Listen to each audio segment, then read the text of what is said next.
Imagine करो दोस्तों कि आप किसी आइडल के बहुत बड़े वाले फैन हो, जिगरी फैन, और आपके मरने के बाद आपको एक ऐसा मौका मिलता है कि आप उसके बच्चे के रूप में पुनर्जीवित होते हो, तो फिर तुम्हारी लाइफ कैसी होगी। ये एनिमे बिल्कुल इसी इमेजिनेशन के ऊपर बेस्ड है और आज हम लोग इसी एनिमे को एक्सप्लेन करने वाले हैं। इस एनिमे का नाम है ओशिनोको, इंग्लिश में माई स्टार। तो चलिए जानते हैं इस एनिमे की कहानी को बिना किसी देरी के। एपिसोड की शुरुआत में हम लोग एक डॉक्टर को देखते हैं जो अपने पेशेंट के रूम के अंदर बैठ के एक आइडल की परफॉर्मेंस को देख रहा था। डॉक्टर हमें बताता है कि वो इस आइडल का बचपन से फैन नहीं है, जबकि डॉक्टर को इसकी आदत उसकी एक पेशेंट सेरेना से लगी थी जो कैंसर की पेशेंट थी। और सेरेना आइडल आई की बहुत बड़ी फैन थी और उसका सपना था कि वो भी उनकी तरह एक आइडल बने, लेकिन कैंसर की वजह से वो ऐसा नहीं कर सकती थी। हालांकि डॉक्टर सेरेना से कहता है कि वो पहले ही काफी खूबसूरत है, तो फिर सेरेना मौके पे ही डॉक्टर को प्रपोज कर देती है। लेकिन डॉक्टर सेरेना से कहता है कि अगर वो 16 साल की होती तो वो शादी करने के बारे में सोचता भी। लेकिन कुछ ही दिनों बाद सेरेना कैंसर की वजह से 12 साल की उम्र में ही मारी जाती है। कुछ दिनों बाद डॉक्टर के पास एक पेशेंट आती है जो कि प्रेग्नेंट थी और वो 16 साल की थी, और वो प्रेग्नेंट लेडी और कोई नहीं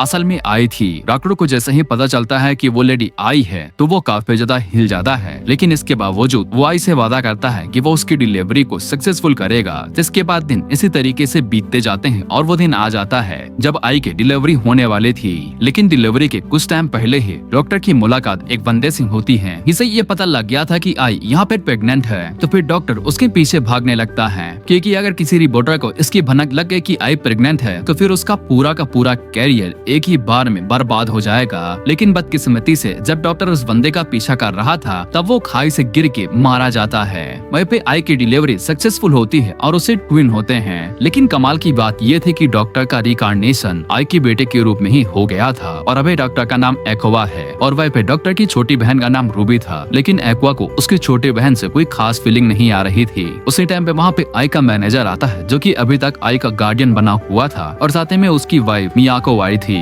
मैनेजर बताता है कि कल आई का कॉन्सर्ट है, इसीलिए आई वहाँ पे अपने बच्चों को लेके नहीं जा सकती है क्योंकि अगर किसी को भी पता चल गया तो फिर मैनेजर की एजेंसी और वो मैनेजर दोनों ही गायब हो जाएंगे। इसीलिए आई वहाँ पे कॉन्सर्ट करेगी और मियाको आई के बच्चों का ख्याल रखेगी। फिर हम देखते हैं कि आई का कॉन्सर्ट बहुत ज्यादा कमाल का चल रहा था और वहाँ पे आई की परफॉर्मेंस वो लाजवाब थी। इधर घर की साइड में मियाको को बच्चे संभालने का बिल्कुल भी एक्सपीरियंस नहीं था, इसीलिए वो बच्चों को संभालते संभालते थक हार के सो जाती है। वहीं पे एक्वा टीवी वो ऑन कर लेता है और आई की परफॉर्मेंस को देखने लगता है। उसी टाइम पे रूबी की आंख खुल जाती है और वो चुपचाप एक्वा के बगल में आके बैठ जाती है और सबको देखते हुए आई की लगातार तारीफ करने लगती है कि वो बहुत ज्यादा कमाल की है। वहीं पे एक्वा को बिल्कुल भी हैरानी नहीं हो रही थी कि उसकी बहन इतनी जल्दी से यहाँ पे चल के आ गई और बोलने भी लगी। दरअसल रूबी भी एक्वा की तरह ही रीबॉर्न हुई थी और एक्वा को ये बात काफी टाइम पहले ही पता चल चुकी थी क्योंकि एक रात जब एक्वा की आंख खुली थी तब उसने रूबी को पकड़ लिया था, जहाँ पे वो हेटर्स को बहुत बुरी तरीके से रिप्लाई कर रहे थे कि आई बहुत ज्यादा अच्छी है। और रूबी भी ये देख के काफी ज्यादा शॉक हो गई थी कि एक्वा चल सकता है। वही भी एक्वा को ये बात बिल्कुल भी अच्छी नहीं लगी थी कि रूबी भी रीबॉर्न हुई है क्योंकि उसे बस एक नॉर्मल सी बहन चाहिए थी।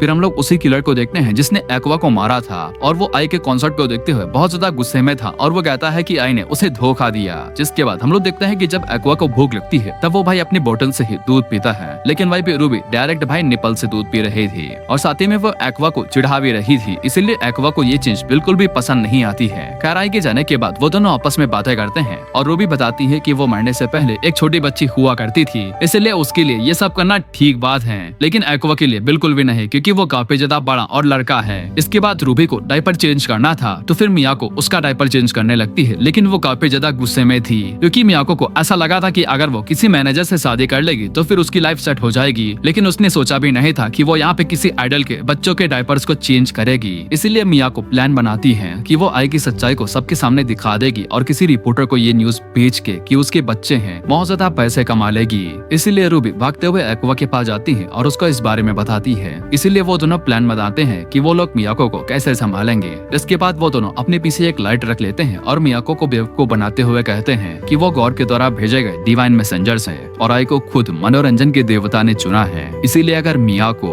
आई के साथ कुछ भी बुरा करेगी तो फिर उसे डिवाइन पनिशमेंट मिलेगी, जिससे मियाको काफी ज्यादा घबरा जाती है और वो रोने लगती है। लेकिन रूबी मियाको से कहती है कि उसे चिंता नहीं करनी है, अगर वो शांत रहती है और इस बात को राज रखती है तो फिर वो लोग उसकी मदद करेंगे मियाको की शादी किसी खूबसूरत एक्ट्रेस से करवाने में, जिससे मियाको काफी ज्यादा खुश हो जाती है और खुशी खुशी काम करने लगती है। रात के टाइम पे एक्वा रूबी को देखते हुए कहता है कि रूबी बिल्कुल सेरेना की तरह ही आई को लेके बातें करती है। वहीं पे रूबी भी इस बात से हैरान होती है कि एक्वा ने उसकी पिछली जिंदगी का नाम लिया, लेकिन उसे इस बात के ऊपर यकीन हो जाता है कि एक्वा कभी भी डॉक्टर नहीं हो सकता है। जिसके बाद हम लोग आई को देखते हैं और उसे उसकी पेमेंट मिल जाती है, लेकिन वो सिर्फ 2 लाख येन थी। इसलिए आई को काफी ज्यादा निराशा हो रही थी और उसे लगता है कि एजेंसी में कोई तो गड़बड़ है। लेकिन मियाको उसे बताती है कि एजेंसी नई नई है और ऊपर से उनके पास ज्यादा पेमेंट भी नहीं है। वहीं पे आई का सपना ये था कि वो जितने ज्यादा हो सके उतने ज्यादा पैसे कमाना चाहती है ताकि वो अपने बच्चों की हर एक नीड को पूरा कर सके और उनके पास ज्यादा मौके हो जिंदगी को सफल बनाने के लिए। इसके बाद रूबी और एक्वा के सामने इस इंडस्ट्री का काला सच आता है कि आइडल्स को कभी कभी ज्यादा पेमेंट नहीं मिलती है, क्योंकि पेमेंट हमेशा प्रोड्यूसर्स और मेंबर्स के बीच में बढ़ जाती है। लेकिन वहीं पे कुछ आइडल्स होती हैं जिनके पास बहुत सारी अपॉर्चुनिटीज आती रहती हैं, जैसे कि वो कभी एक्ट्रेस बन जाती हैं तो फिर कभी रोल मॉडल। लेकिन जो आइडल्स फेल हो जाती हैं या तो वो किसी बड़े बार के अंदर वेट्रेस का काम करती हैं या फिर उन्हें किसी स्पेशल काम के लिए रख लिया जाता है, और वो दोनों ये सभी चीजें जान के बहुत ज्यादा घबरा जाते हैं कि ये इंडस्ट्री इतनी भी अच्छी नहीं है। जिसके बाद हम लोग आई को देखते हैं जो कि बहुत ज्यादा परेशान लग रही थी। दरअसल एक हेडर ने उसके ऊपर कमेंट किया था और वो काफी ज्यादा परेशान दिख रही थी। जिसके बाद आई का एक दूसरा कॉन्सर्ट होने वाला था। वहाँ पे मियाको, रूबी और एक्वा को भी अपने साथ लेके आई थी क्योंकि उन दोनों ने उसे ब्लैकमेल किया था। आई का ये वाला कॉन्सर्ट ज्यादा ठीक नहीं जा रहा था और ज्यादा लोग चीयर नहीं कर रहे थे, और ये सब कुछ देखते हुए एक्वा और रूबी अपनी मदर को चीयर करने लगते हैं तो आसपास के सभी लोग ये देख के हैरान हो जाते हैं। वहीं पे आइडल्स ने भी अपना परफॉर्मेंस रोक दिया था और आई जैसे ही देखती है कि उसके दोनों बच्चे उसके लिए चीयर कर रहे हैं तो फिर उसके चेहरे के ऊपर एक बहुत बड़ी मुस्कान आ जाती है। जिसके बाद आई और भी ज्यादा एनर्जी से वहाँ पे परफॉर्म करने लगती है। कॉन्सर्ट खत्म होने के बाद आई अपने रिव्यू चेक कर रही थी, तभी वहाँ पे उस हेटर का भी कमेंट था कि आई की स्माइल काफी ज्यादा अच्छी है, और आई उस हेटर के कमेंट को देख के काफी ज्यादा खुश हो जाती है। देखते ही देखते 1 साल बीत जाता है। एक्वा और रूबी भी बड़े हो जाते हैं और चलने और बोलने लगते हैं। वहीं पे आई को और भी कई सारी जॉब मिलने लगती है और साथ ही में उसे एक छोटे से ड्रामा के अंदर एक रोल भी मिल गया था। उसी की शूटिंग करने के लिए आई शूटिंग सेट पे पहुंची थी और वो अपने साथ एक्वा और रूबी को भी लेके आई थी। शूटिंग सेट पे जब वो लोग पहुंचते हैं तो एक्वा और रूबी डायरेक्टर को देख के काफी ज्यादा डर जाते हैं क्योंकि वो दिखने में काफी ज्यादा डरावना था। वहीं पे सेट के बाकी जितने भी लोग थे वो सभी एक्वा और रूबी को काफी ज्यादा प्यार दे रहे थे। वहीं पे एक्वा गलती से डायरेक्टर से टकरा जाता है जिसका नाम तैसी था। इस पे एक्वा उसे माफी मांगने लगता है और माफी मांगते समय वो काफी ज्यादा बड़े बड़े वर्ड्स का इस्तेमाल करने लगता है। इसे को देख के तैसी भी काफी ज्यादा हैरान हो जाता है कि ये छोटा सा बच्चा इतने भारी भरकम वर्ड्स का कैसे यूज कर सकता है। जिस पे एक्वा बहाना बना देता है कि उसने ये सब कुछ यूट्यूब से सीखा है। तो फिर ताइसी इससे काफी ज्यादा इम्प्रेस होता है और उसे अपना बिजनेस कार्ड दे के एक्टिंग के लिए इन्वाइट करता है, लेकिन एक्वा बताता है कि वो लोग काम आई को क्यों नहीं देते हैं। तो फिर ताइसी एक्वा को समझाने लगता है कि ये फिल्म इंडस्ट्री काफी ज्यादा पेचीदा होती है। यहाँ पे 3 तरह के एक्टर्स होते हैं। पहला एक्टर जो मेन एक्टर होता है और वो पूरी स्टोरी को खींच के रखता है। जिसके बाद आता है नेचुरल टैलेंट जो कि पूरी स्टोरी के अंदर जान डाल देता है। जिसके बाद आते हैं सपोर्टिंग कैरेक्टर्स जो कि न्यू कमर्स होते हैं। जिसके बाद आईसी एक्वा को आई के बारे में बताते हुए कहता है कि उसकी एक्टिंग एवरेज है, लेकिन वो क्यूट होने की वजह से ऑडियंस का जो अटेंशन होता है उसे ग्रैब कर लेती है। जिसके बाद शूटिंग खत्म हो जाती है और आई और उसके बच्चे बैठ के उस ड्रामा को देख रहे थे जहाँ पे आई का सीन आने वाला था। लेकिन जब सीन आता है तब आई का सीन काफी ज्यादा कट कर दिया जाता है और बस हल्का सा ही सीन दिखाया जाता है, जिससे एक्वा और रूबी को काफी ज्यादा गुस्सा आता है और वो लोग कंप्लेन करने लगते हैं। वहीं पे एक्वा डायरेक्ट ताइसी को ही कॉल लगा लेता है और उसे पूछता है कि उन्होंने आई के सीन को काट क्यों दिया। ताइसी समझाता है कि आई काफी ज्यादा क्यूट लग रही थी, इसीलिए वो पूरी ऑडियंस का अटेंशन अपनी तरफ खींचने वाली थी, इसीलिए उन लोगों ने उसके सीन को काट दिया ताकि अटेंशन सारा आई की तरफ न जाए और मेन कैरेक्टर की तरफ बना रहे, और इसी की वजह से वो लोग अपनी मर्चेंडाइज को बेच के पैसा कमा सकते थे। लेकिन ताइसी एक्वा को बताता है कि उसे नाराज होने की जरूरत नहीं है, वो आई को एक और जॉब देगा, लेकिन उसके लिए एक्वा को भी उस फिल्म के अंदर शूटिंग के लिए योगदान देना पड़ेगा। इसके बाद अगला सीन उस जगह का होता है जहाँ पे वो लोग सुनने गढ़ने के लिए गए हुए थे। वह पे ताइसी एक मास्टर की तरह एक्वा को सारी चीजें सिखा रहा था कि फिल्म इंडस्ट्री किस तरीके से काम करती है। वह पे एक्वा ताइसी से कहता है कि उसे ये एक्टिंग का चांस उसकी बहन रूबी को देना चाहिए, वो ज्यादा सूटेबल रहेगी। लेकिन ताइसी उसे मना कर देता है और कहता है कि अगर आई को चांस मिलते हुए देखना चाहते हो तो फिर तुम्हें ही एक्टिंग करनी पड़ेगी। इसके बाद हम रूबी को देखते हैं जो कि आई से ना मिलने की वजह से भोंपड़ा बजा रही थी। एक्वा उसे समझाता है कि अब वो बच्ची नहीं है और उसे आदत डाल लेनी चाहिए। उसी टाइम पे वहाँ पे काना नाम की एक और छोटी बच्ची आती है जो कि यंग एक्ट्रेस थी और इसने कई बार शूटिंग के अंदर काम किया है और इसे काम मिलता रहता है। इसके बाद वहाँ पे काना की मैनेजर आती है तो वो उसे नौकरों की तरह ट्रीट करने लगती है। वहीं पे काना ने आई की बेइज्जती कर दी थी, ये कहते हुए कि उसे आई से भी ज्यादा काम मिलता है, इसीलिए एक्वा और रूबी को बहुत ज्यादा गुस्सा आता है, लेकिन वो दोनों अपने गुस्से को कंट्रोल करके काना को मारते नहीं हैं। जिसके बाद एक्वा और काना की शूटिंग का टाइम आ जाता है, जहाँ पे उन दोनों को मेन कैरेक्टर के सामने उन्हें क्रीपी तरीके से स्माइल करते हुए विलेज के अंदर वेलकम करना है। वही ताइसी ने एक्वा को समझा दिया था कि उसे एक्टिंग करने की जरूरत नहीं है, उसका नॉर्मल लुक ही बहुत ज्यादा क्रीपी है। फिर काना अपनी एक्टिंग करना शुरू करती है, तो फिर एक्वा भी अपनी एक्टिंग करना शुरू करता है। वही पे एक्वा की एक्टिंग इतनी ज्यादा डरावनी थी कि मेन कैरेक्टर भी काफी ज्यादा घबरा जाती है और शूटिंग खत्म होने के बाद वो एक्वा की तारीफ भी करती है कि एक्वा को देख के उसके सच में रोंगटे खड़े हो गए थे। वही पे काना ताइसी के पास आती है और वो पूरे सीन को दोबारा रीसीन करने के लिए कहती है, लेकिन ताइसी इसे साफ मना कर देता है। तो फिर काना को रोना आ जाता है और वो रोते हुए कहती है कि एक्वा के मुकाबले उसकी एक्टिंग बहुत ज्यादा कमजोर थी।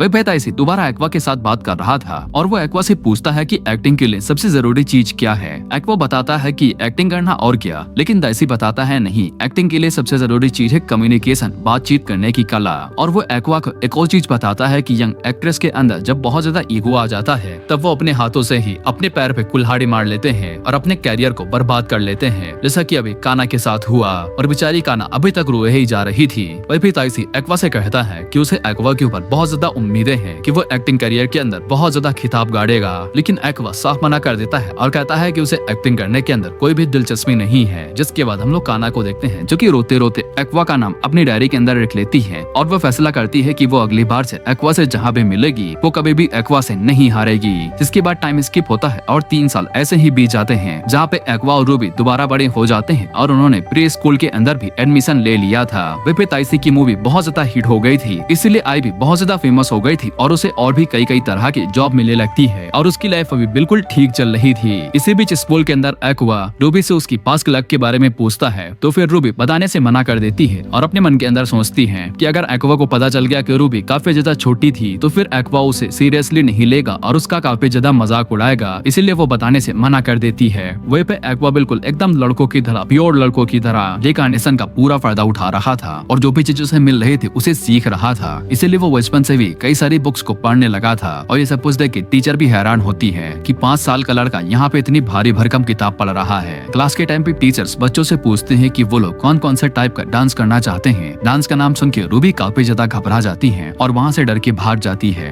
इसीलिए एक्वा रूबी के पास आता है उसे चेक करने के लिए, लेकिन रूबी एक्वा को भी मना कर देती है और कहती है कि डांस के अंदर वो बहुत ज्यादा खराब है, इसीलिए वो डांस बिल्कुल भी नहीं करना चाहती है। जिसपे एक्वा भी आगे से कुछ भी नहीं कहता है। इसके बाद रूबी हमें बताती है कि जब वो पिछली जिंदगी के अंदर सरीना थी तो फिर बीमारी की वजह से डांस तो छोड़ो, उसे चलने में भी काफी ज्यादा दिक्कत हुआ करती थी। जिसके बाद रूबी जब आई के साथ थी तो आई अपनी डांस की प्रैक्टिस कर रही थी। वह पे रूबी आई को करेक्ट करते हुए कहती है कि उसका मूव थोड़ा सा गलत है। रूबी हमें बताती है कि पिछली लाइफ के अंदर जब उसके पास कोई भी टाइम पास करने के लिए काम नहीं हुआ करता था, तब वो बेड के ऊपर लेट के आई के सारे परफॉर्मेंस ही देखा करती थी और इसी वजह से उसे आई के सारे मूव्स याद हो गए हैं। फिर रूबी आई को करके हुए दिखाने की कोशिश करती है कि वो क्या गलती कर रही थी, लेकिन वो करते करते ही नीचे गिर जाती है और उसे रोना आ जाता है कि वो एक मूव भी ठीक से नहीं कर पा रही है। लेकिन आई रूबी को उठा लेती है और उसे मोटिवेट करते हुए कहती है कि वो चाहे जितनी भी बार नीचे गिर ले, लेकिन उसे कोशिश करना नहीं छोड़ना है। तो फिर रूबी इसी तरीके से डांस प्रैक्टिस करना शुरू कर देती है और वो काफी अच्छी होने लगती है और वो प्रैक्टिस करते हुए सोचती है कि पिछले टाइम में वो इसी तरीके से डांस प्रैक्टिस करना चाहती थी और बार बार डांस प्रैक्टिस करने की वजह से रूबी की मूव्स और उसका डांस काफी ज्यादा अच्छा हो गया था। एक्वा भी दूर से ये सब कुछ देख रहा था और वो मन के अंदर सोचता है कि रूबी एक्टिंग के साथ साथ डांस स्किल के मामले में भी काफी ज्यादा अच्छी है। फिर हम लोग आई को देखते हैं जो कि एक पुन बूथ के अंदर जाती है, जो अपने हस्बैंड या फिर बॉयफ्रेंड के साथ बात कर रही थी और वो उसको अपने घर पे बुला रही थी ताकि वो अपने बच्चों से आके मिल दे। दरअसल आई ने रूबी और एक्वा को ये बात करते हुए देख लिया था कि वो दोनों अपने पेरेंट्स से मिलना चाहते हैं कि उसके फादर कैसे हैं। इसलिए आई उन दोनों को उनके फादर से मिलवाना चाहती थी। वो बंदा आई से उनका एड्रेस लेता है और आई उसे अपने नए घर का एड्रेस दे देती है और आई ने ये बात अभी तक किसी को भी नहीं बताई है कि रूबी और एक्वा का फादर कौन है, यहाँ तक कि अपने मैनेजर को भी नहीं है। जिसके बाद हम लोग मैनेजर और बाकी सभी लोगों को देखते हैं जो कि आई के घर पे बहुत ज्यादा एंजॉय कर रहे थे और मैनेजर इस टाइम पे सबसे ज्यादा खुश था क्योंकि उसकी एजेंसी बहुत ज्यादा अच्छी चल रही थी और ऊपर से आई के ग्रुप को एक बहुत बड़ी स्टेडियम के अंदर परफॉर्म करने का मौका दिया गया था। जिसके बाद में मैनेजर और आई की एक स्टोरी दिखाई जाती है जहाँ पे मैनेजर की जब मुलाकात आई के साथ हुई थी तब मैनेजर ने देखते ही आई को आइडल बनने का ऑफर दिया था, लेकिन आई ने मना कर दिया था ये कहते हुए कि वो बचपन ऐसा ही सिंगल मदर के साथ रहती है और उसकी मदर अब जेल में जा चुकी है और उसे लगा था कि जब उसकी मदर छूट के बाहर आएंगी तब वो आई के साथ रहेंगी, लेकिन जेल से बाहर निकलने के बाद भी उसकी मदर ने आई को कोई भी प्यार नहीं दिया और तब से लेके अब तक आई अकेले ही रहती आई है और किसी ने भी उसे प्यार नहीं दिया है। इसलिए आई को आई लव यू का मतलब ही नहीं पता है, तो वो भला अपने फ्रेंड्स को प्यार कैसे देगी। इस पे मैनेजर आई को बताता है कि वो एक काम कर सकती है, वो है झूठ बोलना। उसे बस झूठ ही तो बोलना है, फैन उसे सच मान लेंगे। इसी तरीके से आई आइडल बनी थी और वो काफी ज्यादा फेमस हुई, उसके बच्चे भी हुए, लेकिन वो सोचती है कि उसने अभी तक एक्वा और रूबी दोनों को आई लव यू नहीं कहा है। तभी आई के घर की डोरबेल बजती है और जब वो दरवाजा खोलती है तब उसके सामने वही किलर खड़ा था जिसने एक्वा को मारा था और ये काफी टाइम से आई का पीछा भी कर रहा था। अचानक से वो बंदा एक चाकू निकालता है और आई के पेट के आर पार कर देता है, जिससे आई काफी ज्यादा हैरान होती है और वो पीछे खसक जाती है। उसी टाइम पे एक्वा भी दरवाजा खोल के बाहर आता है और वो सामने का नजारा देख के हिल सा गया था। वहीं पे वो स्टॉकर आई से कहता है कि आई ने हमेशा अपने फैन से झूठ बोला है कि वो उनको पसंद करती है। आई भी इस बात को एक्सेप्ट करती है, लेकिन वो कहती है कि ये उसका एक तरीका है अपने फैंस को प्यार दिखाने का। स्टॉकर आई से कहता है कि ये सब कुछ झूठ है। आई को तो ये भी नहीं पता होगा कि वो बंदा कौन है, लेकिन आई को पता था कि ये बंदा कौन है और वो बताना शुरू करती है कि वो दोनों एक हैंडशेक इवेंट के दौरान मिले थे और उस बंदे का नाम यूएस के है। यहाँ तक कि आई को अपने सभी फैंस के चेहरे याद थे जिनसे वो अभी तक मिली थी, जिससे यूएस के काफी ज्यादा हैरान होता है और उसे गिल्ट होने लगता है। इसके बाद वो घबरा के वहीं से भाग जाता है। एक्वा जल्दी से आगे बढ़ के आई के लिए एम्बुलेंस बुलाने की कोशिश करने लगता है, लेकिन आई उसे मना कर देती है, जिसके बाद वो घर का दरवाजा बंद कर देती है ताकि रूबी इस साइड ना आ सके। दूसरी साइड से रूबी उन लोगों से पूछ रही थी कि क्या हुआ है। आई बोलना शुरू करती है कि उसे अब सभी से माफी मांगनी पड़ेगी क्योंकि वो आज का कॉन्सर्ट नहीं कर पाएगी। इसके बाद वो एक्वा को हक कर लेती है और उन लोगों से कहती है कि वो उन दोनों को बड़ा होते हुए देखना चाहती थी। आई बताती है कि वो रूबी को एक कमाल की डांसर और एक्वा को एक कमाल के एक्टर के रूप में देखना चाहती थी। इसके बाद वो अपने लास्ट वर्ड कहती है कि वो उन दोनों को पसंद करती है और वो उन्हें आई लव यू कहती है और ये बात बिल्कुल भी झूठ नहीं है, वो अपने दिल से उन्हें आई लव यू कह रही है। इतना कहने के बाद आई मारी जाती है। वहीं पे रूबी और एक्वा दोनों ही रोना शुरू कर देते हैं, जिसके बाद ये न्यूज पब्लिक को दी जाती है कि एक फेमस आइडल आई मारी जा चुकी है। वहीं पे फैंस काफी ज्यादा उदास थे और कुछ फैन ऐसे भी थे जो कि आई के मरने का मजाक बना रहे थे, इसलिए रूबी को उनके कमेंट्स पर काफी ज्यादा गुस्सा आ रहा था। वहीं पे मियाको और मैनेजर रूबी और एक्वा को अडॉप्ट कर लेते हैं। मियाको उन दोनों से कहती है कि वो उनकी रियल मदर भले ही नहीं है, लेकिन वो उन्हें अपने बच्चों से कम नहीं समझती है।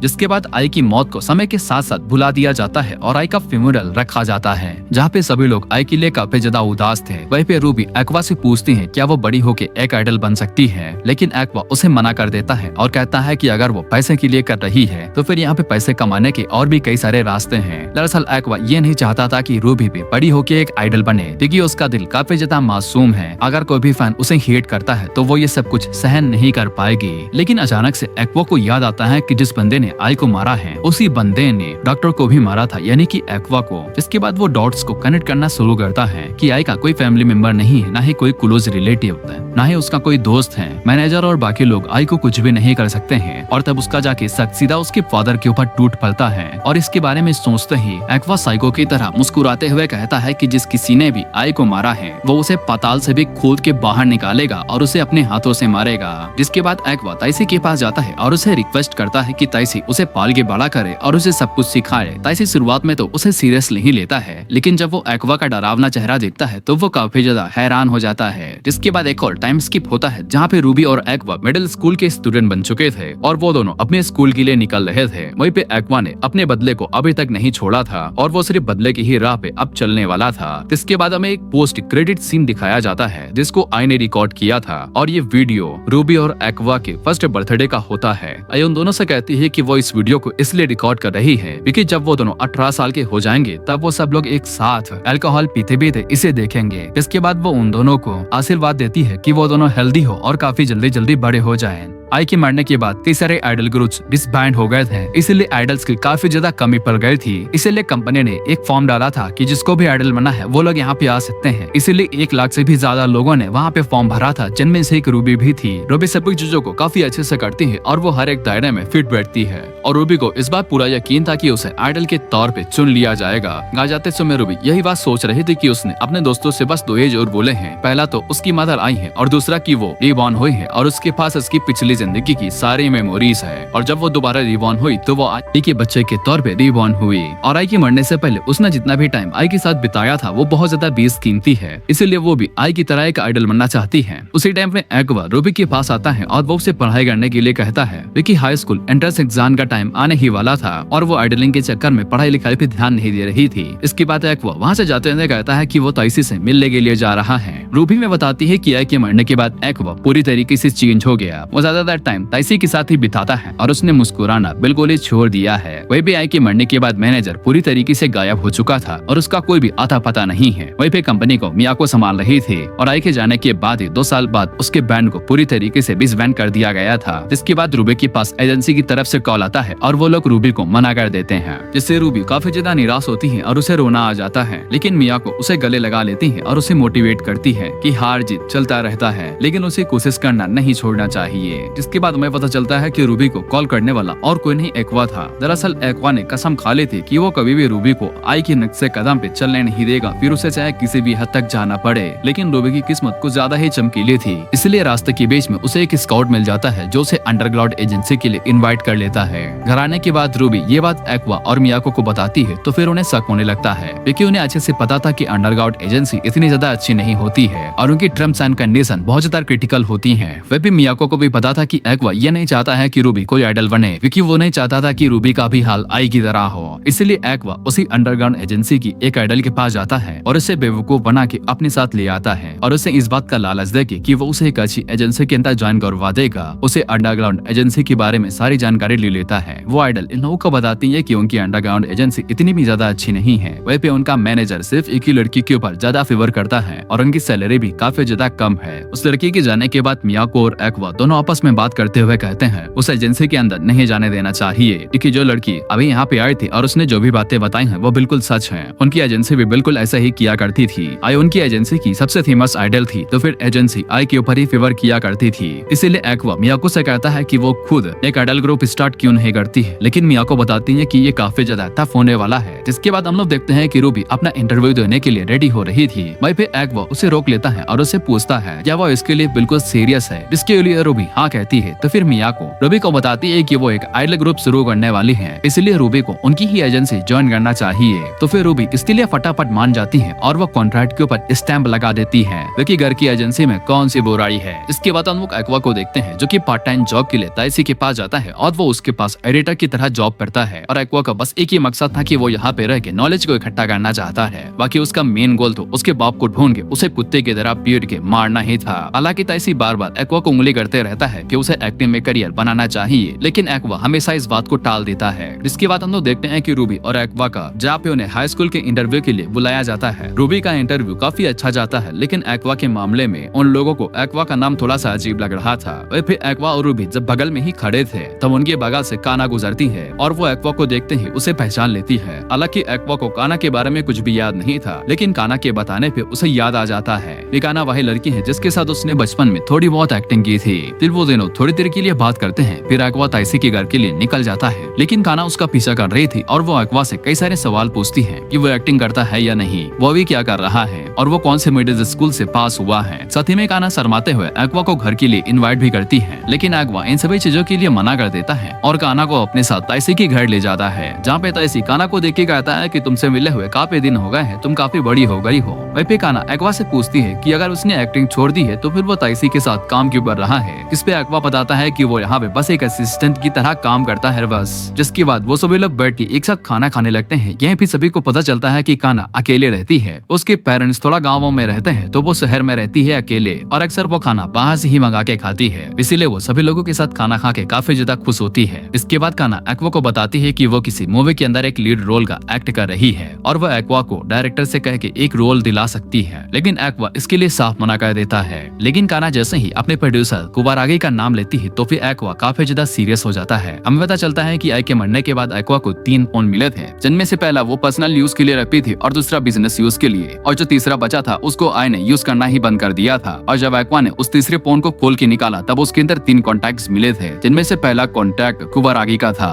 और एक्वा इसीलिए काना को अचानक से हाँ कह देता है कि वो इसके अंदर इंटरेस्टेड है। काना का प्रोड्यूसर एक्वा के लिए तुरंत मांग जाता है, क्योंकि एक्वा काफी ज्यादा खूबसूरत था। वहीं पे एक्वा ये वाली बात अपने घर पे बताता है तो सभी लोग काफी ज्यादा ज्यादा खुश होते हैं। इसके बाद जो भी और मियाको बैठ के उस ड्रामा को देखने लगते हैं जहाँ पे एक्वा आखिरी एपिसोड के अंदर विलन की तरह आने वाला था। लेकिन वो लोग जब ड्रामा देखते हैं तो वो काफी ज्यादा निराश हो जाते हैं क्योंकि काना को छोड़ के बाकी सभी एक्ट्रेस की एक्टिंग बिल्कुल घटिया थी। वहीं पे एक्वा को इन सभी चीजों से घंटा फर्क नहीं पड़ता था। उसे बस कुबारागी का डीएनए चाहिए था ताकि वो डीएनए टेस्ट करा सके। इसके बाद काना एक्वा से मिलती है और वो उसे उसकी स्क्रिप्ट देती है। एक्वा जी जान लगा के स्क्रिप्ट को पढ़ता है और अपने मन के अंदर सोचता है कि ये सब कुछ उसके प्लान का हिस्सा है। जिसके बाद शूटिंग का दिन आ जाता है, लेकिन बारिश की वजह से वहाँ का स्टेज थोड़ा सा गड़बड़ हो गया था और जब एक्वा की मुलाकात ड्रामा के मेन लीड से होती है तो वो एक्वा को इग्नोर कर देता है और उसे भाव नहीं देता है। इसके बाद शूटिंग वहाँ पे शुरू हो जाती है, लेकिन मेन लीड के चेहरे के ऊपर पानी की बूंद गिर जाती है तो वो शूटिंग ही रुकवा देता है। पता नहीं क्या दिक्कत थी। फिर इसके बाद काना एक्वा के पास जाती है और वो उसे कहती है कि वो काफी ज्यादा खुश है कि एक्वा काफी जल्दी से एक्टिंग सीख रहा है और वो एक्वा को दोबारा एक्टिंग करता हुआ देख के बहुत ज्यादा खुश हो रही है। फिर हम लोग कुबारागी और ताइसी को देखते हैं जहाँ पे हमें उनकी बातों से पता चलता है कि कुबारागी उस काना का फायदा उठा रहा है उसके पॉपुलर होने का। क्योंकि काना की कॉस्ट काफी ज्यादा कम है लेकिन उसकी एक्टिंग और उसकी पॉपुलैरिटी काफी ज्यादा है। वह भी एक्वा दूर से ये सभी बातें सुन रहा था और उनके जाने के बाद एक्वा जल्दी से जाता है और कुबारागी की छोड़ी हुई सिगरेट को उठा लेता है और एक्वा को जो डीएनए के लिए चाहिए था वो उसे मिल चुका था। वहीं पे एक्वा को काना के लिए बुरा लगता है क्योंकि काना ने कहा था कि वो बस इतना चाहती है कि लोग उसकी एक्टिंग को रिकॉग्नाइज करे बस। लेकिन एक्वा कहता है कि ये रिकॉग्नाइजेशन नहीं है, यहाँ पे बस काना का फायदा उठाया जा रहा है। लेकिन ये दुनिया बिल्कुल ऐसे ही चलती है। जिसके बाद शूटिंग वहाँ पे शुरू हो जाती है, लेकिन बारिश होने की वजह से स्टेज काफी ज्यादा खराब हो गया था। लेकिन टीम ने कोई ना कोई जुगाड़ लगा ही लिया था। इसके बाद कैमरा ऑन किए जाते हैं और काना हमें बताती है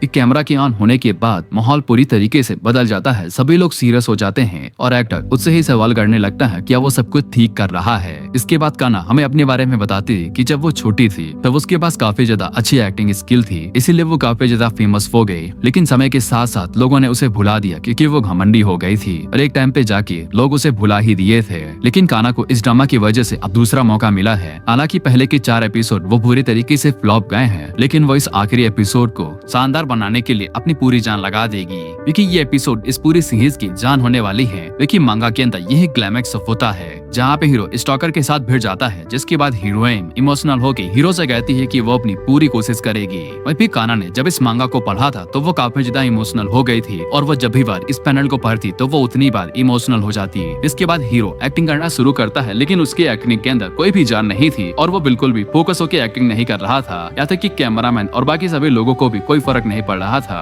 जैसा चल रहा था वो उसको वैसा ही चलने दे रहे थे। इसके बाद एक वो वहाँ पे एंट्री मारता है जो कि सारी सिचुएशन का फायदा उठा रहा था, जैसे कि पानी के ऊपर चलना जो माहौल को और भी ज्यादा दहशत में डाल रहा था। यहाँ तक कि कैमरामैन भी एक्वा की एक्टिंग को देख के काफी ज्यादा हैरान हो जाता है। इसके बाद एक्वा अपनी लाइन बोलना शुरू करता है तो वो एग्जैक्ट मांगा की तरह ही लग रहा था, लेकिन हीरो के ऊपर अभी भी कोई असर नहीं हुआ था। वो बिल्कुल कैजुअली अपनी लाइंस को कह रहा था, इसीलिए एक्वा उसके पास जाता है और उसकी बेइज्जती करते हुए कहता है कि वो बिल्कुल घटिया है, दिखने में सुंदर लगता है लेकिन अंदर से बिल्कुल घिनौना है। तो फिर हीरो को गुस्सा आ जाता है, जिसके बाद वो एक्वा का एकदम से कॉलर पकड़ लेता है और वही लाइनें बोलने लगता है जैसा कि मांगा के अंदर हुआ था। वहीं पे एक्वा ने जानबूझ के मेन लीड को उकसाया था ताकि वो माहौल को बिल्कुल मांगा की तरह बना सके।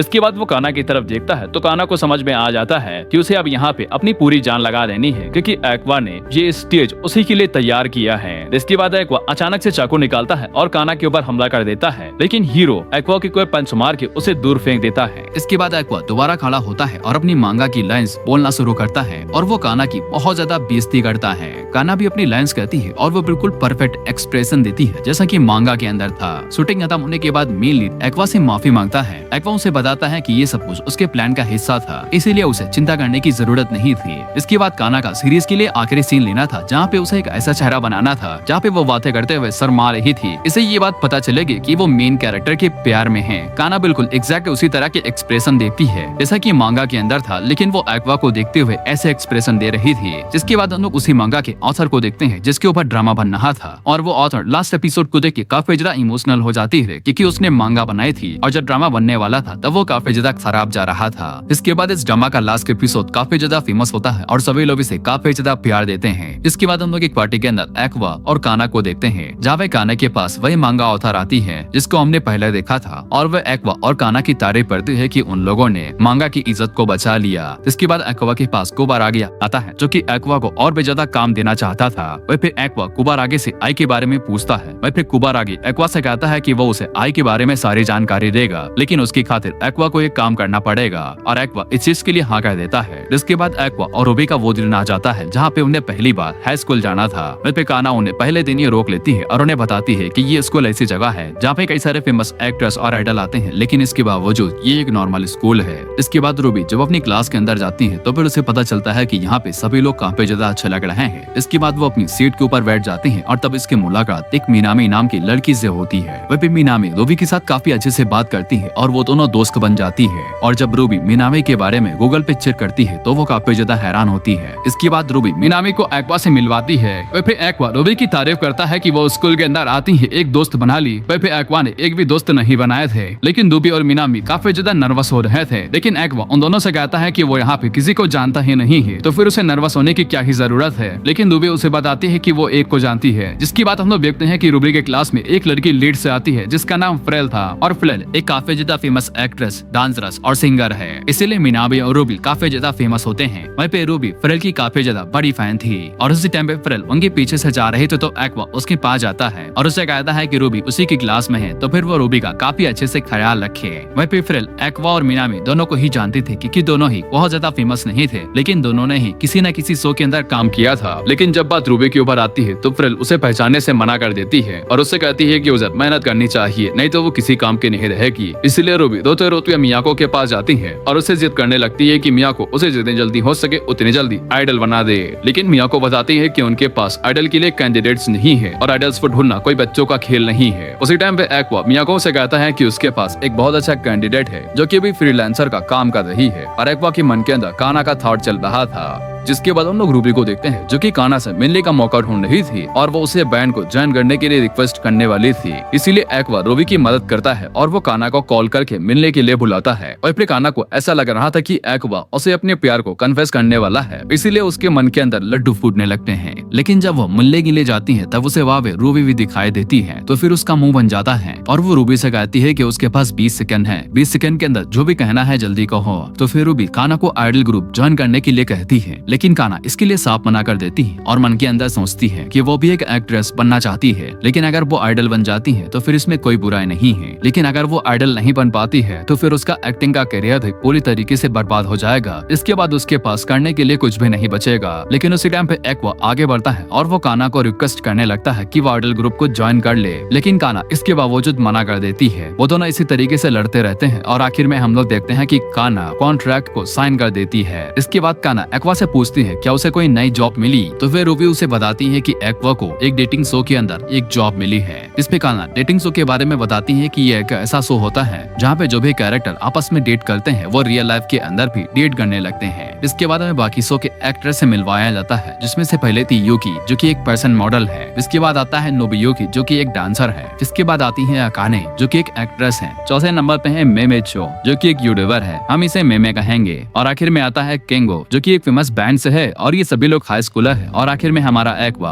वह पे एक्वा उन सभी लड़कियों से काफी अच्छे से बात कर रहा था और उन्हें कॉम्प्लीमेंट भी दे रहा था। इसीलिए रूबी और कानाए को जनर होने लगती है, लेकिन एक्वा ने कभी भी इनकी तारीफ नहीं की है। इस पे मियाको उन्हें समझाती है कि ऐसे शो के अंदर एक्वा को इसी तरीके से एक्ट करना पड़ेगा और शायद आगे उन्हें जाके कोई किस सीन भी देखना पड़ेगा। इस सुन के काना काफी ज्यादा उदास हो जाता है कि एक्वा किसी दूसरी लड़की को किस करेगा। फिर हम लोग एक्वा को देखते हैं और उसे रियलिटी शो बिल्कुल भी पसंद नहीं आ रहा था, लेकिन शर्त की वजह से उसे बेशक ये सब कुछ सहना पड़ेगा, तभी उसे कुगारागी से आई के सभी लड़कों के रिलेशन के बारे में जानकारी मिलेगी। इसके बाद एक्वा की मुलाकात यूकी से होती है जो कि एक्वा को रियलिटी शो के बारे में बताती है कि उसने ये सुना है कि रियलिटी शो के अंदर आखिर में एक कपल किस करता है, इसीलिए यूकी यहाँ पे क्वालिटी गाय को ढूंढ रही थी और अगर उसे किसी को किस करना हुआ तो वो एक्वा को जरूर किस करेगी। इससे एक्वा काफी हैरान होता है, लेकिन बाद में उसे पता चलता है कि ये सब कुछ शूटिंग के अंदर हो रहा था और यूकी एक्टिंग कर रही थी। इसके बाद हम लोग रूबी को देखते हैं जो कि काना से पूछती है कि वो अपने खाली टाइम में क्या करती है, तो काना उसे बताती है कि वो पढ़ाई करती है, जैसा कि काना अभी कर रही थी। और वो रूबी को भी पढ़ाई करने के लिए कहती है क्योंकि अगर आइडल का काम नहीं चला तो फिर उसे वेट्रेस या फिर बार के अंदर काम करने की जरूरत नहीं पड़ेगी, क्योंकि वो काफी अच्छे कॉलेज से ग्रेजुएट होकर कोई जॉब भी कर सकती है।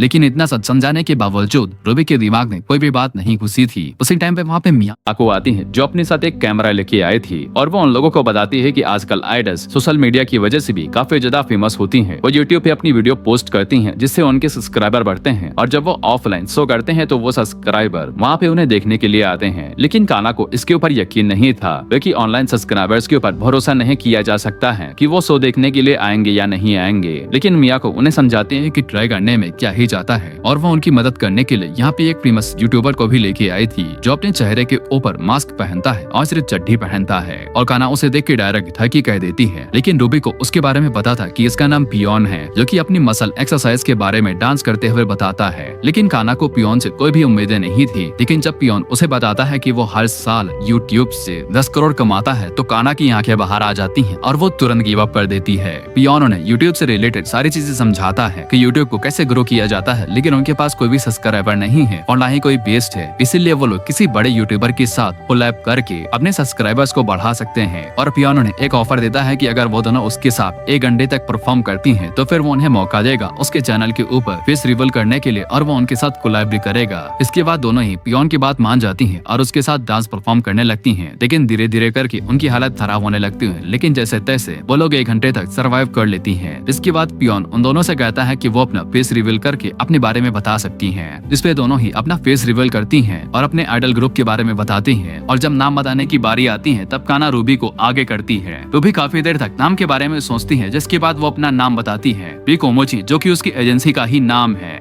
जिसके बाद उन डेटिंग शो को देखते हैं जहाँ पे यूकी रोते हुए कहती है कि वो डेटिंग शो को छोड़ने वाली है क्योंकि उसके क्लास के लड़के उसे बुली करते हैं इसको लेके। लेकिन कैमरा ऑफ होने के बाद हम देखते हैं कि यूकी ने ये सब कुछ झूठ बोला था ताकि वो शो को और भी ज्यादा चटपटा बना सके, और उसका ये आइडिया काम भी कर जाता है। वह पे आकाने ये सब कुछ नोट कर रही थी। इसके बाद वो सभी लोग डिनर करने के लिए जाते हैं, जिसके पैसे मैं देती है क्योंकि वो भी इसकी वजह से यूट्यूब में कुछ ज्यादा ही पैसे छाप रही थी। डिनर करने के बाद जब एक्वा घर पे आता है तब रूपी उसके ऊपर चिल्लाने लगती है क्योंकि उनके घर का एक रूल था कि संडे के दिन वो सभी लोग एक साथ बैठ के खाना खाएंगे। लेकिन एक्वा आजकल इस रूल को इग्नोर कर रहा था। एक्वा टॉपिक को चेंज करके रूबी को डेटिंग शो के बारे में बताने लगता है कि हर कोई वहाँ पे कैसे कैसे बिहेव करता है और किसके कौन से इरादे हैं। लेकिन एक्वा को ये सभी चीजें ज्यादा समझ में तो नहीं आती है, लेकिन उसे इतना जरूर पता चल गया है कि अगर खुद को प्रोटेक्ट करना है तो झूठ बोलना सबसे अच्छा रास्ता होता है। वे भी रेटिंग शो बहुत ज्यादा फेमस हो रखा था और बहुत अच्छे व्यूज आ रहे थे। वे भी नोबुयुकी और यूकी एक दूसरे के बहुत ज्यादा क्लोज आ गए थे और किंगो उन्हें देख के जेलस हो रहा था। और लव ट्रायंगल बन जाने की वजह से जवान बच्चों के बीच में ये शो बहुत ज्यादा पॉपुलर हो रहा था। वही पे मिमी एक्वा से कहती है कि अगर एक्वा को फेमस होना है तो वो मिमी के साथ रह सकता है, लेकिन एक्वा कहता है कि उसे बस शांति से शो को क्लियर करना है। पर मिमी का भी यही प्लान था कि वो इस शो से अपने सब्सक्राइबर बढ़ाना चाहती थी बस। लेकिन उसे एक चीज की चिंता हो रही थी, जो कि थी अकाने, जो अभी भी बहुत ज्यादा मेहनत कर रही थी और कैमरामैन से अपने डाउट्स को क्लियर कर रही थी। अकाने अपनी एक्टिंग की प्रैक्टिस करते हुए उस बारे में सोचती है कि उसकी एजेंसी उसे ज्यादा भाव नहीं देती है, और जब उसका मैनेजर डिफेंड करने की कोशिश करता है तब उसके मैनेजर को भी डांट पड़ती है। इसीलिए अकाने यहाँ पे बहुत ज्यादा मेहनत करके इस शो के ऊपर निशान छोड़ के जाना चाहती थी।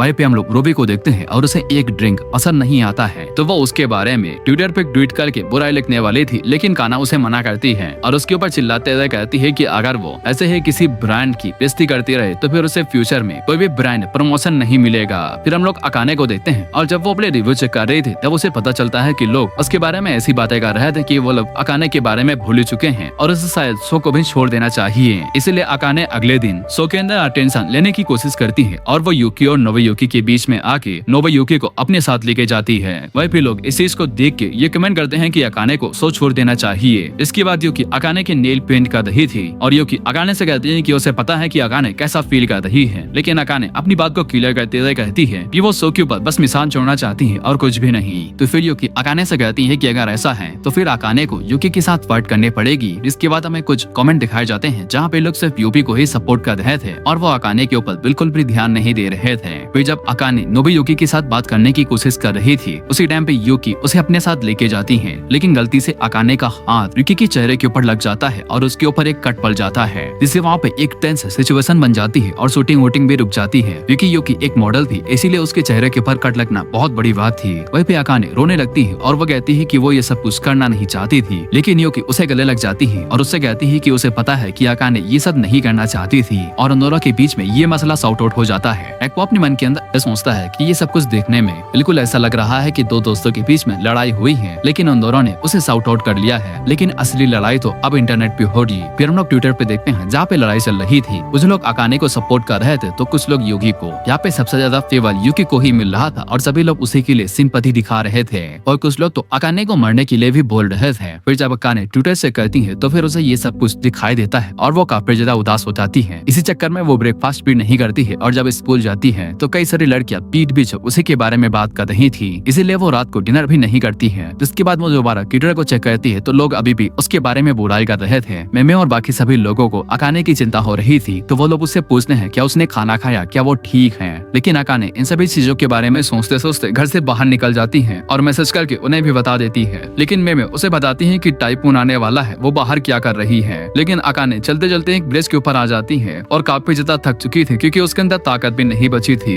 इसके बाद अकाने ब्रिज के ऊपर चढ़ जाती है और अपने मन के अंदर सोचती है कि वो इन सभी चीजों के बारे में सोचना बंद करना चाहती है। जिसके बाद वो अचानक से ब्रिज से छलांग लगा देती है। लेकिन अचानक से वहाँ पे कोई बंदा आता है जो कि अकाने को पकड़ के पीछे खींच लेता है। अकाने उस बंदे से कहती है कि मुझे छोड़ दो, मुझे जाने दो। हमें पता चलता है कि ये बंदा और कोई नहीं एक्वा था। इसके बाद एक्वा अकाने के सर के ऊपर हाथ फेरते हुए कहता है कि शांत हो जाओ, मैं तुम्हारा दुश्मन नहीं हूँ और अकाने शांत भी हो जाती है। अकाने को जब पता चलता है कि एक्वा ने उसे बचाया है तो फिर वो वहाँ पे रोने लगती है और उसी टाइम पे वहाँ पे एक पुलिस ऑफिसर आता है। जिसके बाद हम लोग रूबी को देखते हैं जो कि अकाने की न्यूज को देख रही थी जहाँ पे उसे ट्रोल किया जा रहा था और वो काना से पूछती है कि एक सेलिब्रिटी के लिए ये तो काफी ज्यादा इजी हो जाता होगा इन सभी चीज को सहना। लेकिन काना उसे अपना एक्सपीरियंस शेयर करते हुए बताती है कि एक 17 साल की लड़की के लिए ये काफी ज्यादा मुश्किल होगा और उसके बाद बहुत ज्यादा दबाव पड़ता है और जब उसके साथ कम उम्र में ये सब कुछ हो रहा था तो वो खुद को इन सभी चीजों से छुड़वाने के लिए मार लेना चाहती थी और इसी चक्कर में कई सारे सेलिब्रिटी हर दिन मरते हैं। लेकिन कुछ ही देशों के अंदर इस चीज को लेकर नियम बनाए गए हैं। जिसके बाद हम लोग पुलिस स्टेशन के अंदर अकाने को देखते हैं जहाँ पे वो रोते रोते सभी चीजों को एक्सप्लेन करती है पुलिस ऑफिसर और अपनी मदर से।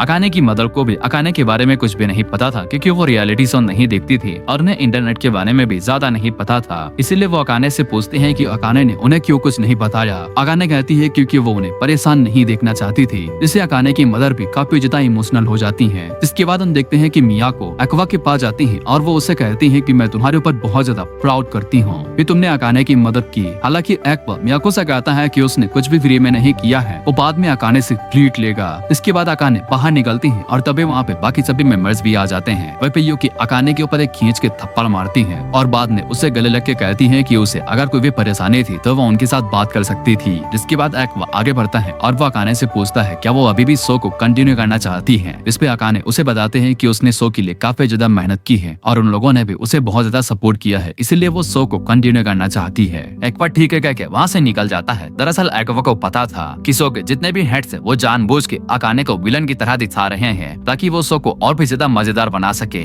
इसीलिए एक्वा अकाने की सुसाइड वाली बात को रिलीज कर देता है जिससे लोग अकाने के बारे में ना ही अच्छा सोच रहे थे और ना ही बुरा सोच रहे थे। इसके बाद एक्वा मेमे के पास जाता है और वो मेमे से उन लोगों की बहुत सारी फोटोज मांगता है जिसके अंदर अकाने भी उनके साथ थे। मेमे उसे पूछती है कि उसे फोटोज किस लिए चाहिए तो फिर एक्वा उसे अकाने की विलन वाली बात बताता है और उसे एक एग्जांपल भी देता है कि अगर कोई वीडियो एडिटर चाहे तो वो किसी को भी विलन के तौर पे दिखा सकता है। जैसे कि किसी सिर्फ रियलिटी शो के अंदर पिलर की मछली काट रही हो तो फिर खून उसके चेहरे और चाकू के ऊपर भी लग जाता है, लेकिन अगर उसी फोटो को क्रॉप कर दिया जाए तो वो उसे किसी विलन की तरह भी दिखा सकता है या फिर खूनी की तरह।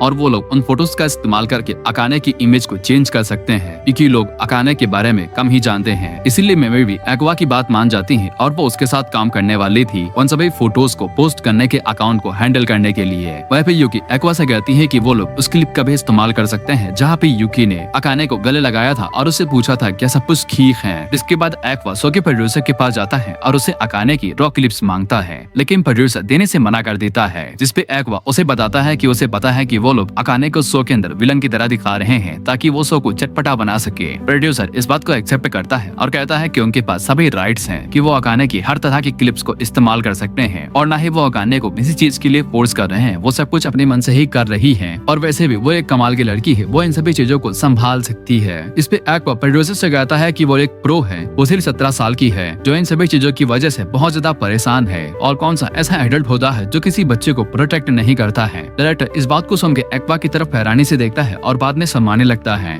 इसके बाद डायरेक्टर एक्वा को सभी क्लिप्स दे देता है जो उसे चाहिए थी। इसके बाद एक्वा अपनी एडिटिंग के काम पे लग जाता है और एक दिन के अंदर ही एडिटिंग को कंप्लीट कर लेता है, लेकिन ये करने की वजह से उसकी हालत खराब हो गई थी। इसके बाद वो लोग एक दिन के बाद उस वीडियो को पोस्ट कर देते हैं, तो फिर वो वीडियो काफी ज्यादा फेमस चली जाती है और वहीं पे अकाने जब उस वीडियो को देखती है तब उसे रोना आ जाता है। वीडियो की वजह से कई सारे लोगों का पर्सपेक्टिव चेंज हो चुका था और कई सारे लोग अकाने को सपोर्ट करने लगे थे। अगले दिन अकाने उन लोगों से मिलने के लिए आती है और वो उन्हें बताती है कि वो अगले शो से उनके साथ स्ट्रीमिंग करना शुरू करेगी। वहीं पे एक्वा अकाने से कहता है कि उसे अपना असली रूप किसी को नहीं दिखाना चाहिए, नहीं तो लोग उसका फायदा उठाने लगेंगे। इस बात के लिए मेमे और यूकी भी सपोर्ट करते हैं। इसके बाद वो दोनों एक्वा से पूछने लगते हैं कि उसकी आइडल गर्ल कौन सी है, तो फिर एक्वा आई के बारे में सोचते हुए उन्हें आई के बारे में बताता है, जिससे मेमे को पता चल जाता है कि एक्वा आई के बारे में बात कर रहा है। वह पे अकाने इन सभी चीजों को नोट कर रही थी और जब वो घर जा रही थी तब वो अपने मन के अंदर सोचती है कि एक्वा ने उसके लिए काफी कुछ किया है, इसीलिए वो उसकी आइडल गर्ल की तरह बन के एक्वा को रीपे करना चाहती है। इसके बाद अकाने आई के बारे में हर एक जानकारी इकट्ठा करने लगती है, उसकी छोटी से छोटी जानकारी को लेके कि वो क्या खाती थी और कैसे बोलती थी। कुछ दिनों बाद अकाने शूटिंग पे वापस आती है और वो सबसे पहले सभी से माफी मांगती है, लेकिन जब वो क्लास के अंदर आती है तब वो बिल्कुल आई की तरह ही बोलना शुरू करती है और एक्वा को आई की तरह ही बुलाती है। इससे एक्वा भी काफी ज्यादा हैरान हो जाता है। वह पे अकाने बिल्कुल आई की तरह ही चल रही थी और बात कर रही थी, यहाँ तक कि उसकी आंखें भी आई की तरह ही हो गई थी, बस कलर चेंज था। और एक्वा ये सब कुछ देख के बहुत ज्यादा हैरान हो गया था। जिसके बाद हमें रूबी और काना की मदद से पता चलता है कि अकाने एक्टिंग के मामले में बाहुबली हैं। अगर वो किसी रोल को करती है तो वो उसके अंदर घुस जाती हैं और अभी के टाइम पे हम लोग देखते भी बिल्कुल ऐसा ही हैं। अकाने जो कि आई की तरह ही एक्टिंग कर रही थी और जब सभी लोग उसे बात करने की कोशिश करते हैं तो वो बेफालतू की बातें करने लगती है जैसे की आई किया करती थी। यहाँ तक कि सभी लोग अकाने को इस तरह से एक्टिंग करता हुआ देख के हैरान हो जाते हैं। वहीं पे जब अकाने एक्वा से कहीं पे चलने के लिए पूछती है तो एक्वा तुरंत मान जाता है। वहीं पे यूकी और मेमे अपने मन के अंदर सोच रहे थे कि एक्वा जरूर अकाने को पसंद करता होगा। जिसके बाद वो एक्वा के पास जाती है और उसे एक बैग मांगती है, लेकिन एक्वा देने से मना करता है और कहता है कि खुद ले लो। लेकिन जब अकाने उसे कहती है कि वो मेमे को बैग दे दे तो एक्वा बिल्कुल वैसा ही करता है जैसा अकाने उससे कहती है। इसीलिए मेमे यूकी से कहती है कि तुमने देखा, ये अकाने की बात मान रहा है, ये पक्का उसे पसंद करता है। जिसके बाद एक्वा भी शर्माने लगता है और शर्माते हुए वहाँ से भाग जाता है। वहीं पे अकाने भी शर्माने लगती है। वहीं पे यूकी और मेमे उसके ऊपर टूट पड़ती है और उसे चिढ़ाने लगती है। वहीं पे हम लोग काना को देखते हैं जो कि रियलिटी शो की बेइज्जती कर रही थी और वो लगातार उसकी बेइज्जती करते हुए चली जाती है। वहीं पे जब अकाने स्कूल के लिए जा रही थी तभी वो दो लड़कियों को बात करते हुए सुनती है कि वो एक्वा को पसंद करती हैं। इसीलिए वो एक ही जगह पे चुपचाप खड़ी हो जाती है क्योंकि उसे जेलसी हो रही थी। उसी टाइम पे एक्वा काना के पास आता है और उससे कहता है कि वो दोनों स्कूल जाने की जगह पे कहीं और चल सकते हैं, जिसके लिए काना मान जाती है। जिसके बाद वो दोनों कैच कैच खेलने के लिए एक प्लेग्राउंड के अंदर आ जाते हैं, जहाँ पे काना एक्वा से सवाल पूछ रहे थे कि उसे किस टाइप की लड़कियां पसंद है या फिर वो रियलिटी शो के अंदर किसके लिए एम कर रहा है। एक्वा बताता है कि वो किसी के लिए एम नहीं कर रहा है, वो बस वहाँ पे अपनी जॉब कर रहा है। लेकिन गाना उसे बार बार पूछ रहे थे कि उसे किस टाइप की लड़कियां पसंद है, जिसपे एक्वा उसे बताता है कि वो अपने आसपास की लड़कियों के ऊपर बिल्कुल भी ध्यान नहीं देता है और उसे बड़ी लड़कियां पसंद है। जिसपे काना को शर्म आने लगती है क्योंकि वो एक्वा से 1 साल बड़ी है। लेकिन जब उसे याद आता है कि अकाने भी उससे 1 साल बड़ी है तो फिर उसके दिल के अंदर दर्द होने लगता है। वह फिर एक्वा अपने मन के अंदर सोचता है कि वो काना के थ्रू आई की फीलिंग्स को चेक कर रहा था, पर एक्वा काना के लिए जो फील करता है वो बिल्कुल वैसा नहीं है। जिसके बाद उन लोग एक्वा को अकाने के साथ देखते हैं, जहाँ पे अकाने एक्वा को सुगिरा कहती है उसकी मदद करने के लिए और उसी की मदद से वो एक कैरेक्टर को ढाल पाई है जिसकी वजह से वो काफी ज्यादा फेमस हो गई है। वह फिर एक्वा भी अकाने की तारीफ करता है कि जब वो आई बनी थी तो एक्वा बिल्कुल हैरान हो गया था और उसे ऐसा लगा था कि वो बिल्कुल आई के सामने ही खड़ा है और वो अकाने से पूछता है कि उसने ये सब कुछ किया कैसे। जिसपे अकाने बताना शुरू करती है कि उसने आई के बारे में सारी जानकारी इकट्ठा की और वो आई को इस हद तक जान चुकी है कि वो इस बात का अंदाजा लगा सकती है कि आई का कोई सीक्रेटली बच्चा हो सकता था। ये सुन के एक्वा बहुत ज्यादा हैरान हो जाता है और वो अकाने से पूछने लगता है कि तुम और क्या क्या अंदाज है। पर इसी तरीके से कपल स्टेबलिशमेंट शो का एंड होता है। वहीं पे हम लोग काना को देखते हैं जो कि इस एपिसोड को देख के रोने लगती है क्योंकि उसे काफी ज्यादा बुरा लगा था कि एक्वा ने किसी और लड़की को किस किया। शो खत्म होने के बाद सभी लोगों को पार्टी दी जाती है, जहाँ पे हम लोग सभी लोगों को देखते हैं और ये सभी अपने कैरियर को लेके बात कर रहे थे। डायरेक्टर उनके पास आता है और उन्हें बताता है कि वो लोग अगर अपने कैरियर को लेके बात कर रहे हैं तो फिर उन्हें सोच समझ के फैसला करना चाहिए, क्योंकि इस इंडस्ट्री के अंदर कई सारे टैलेंटेड लोगों का फायदा उठाया जाता है और बाद में उन्हें फेंक दिया जाता है।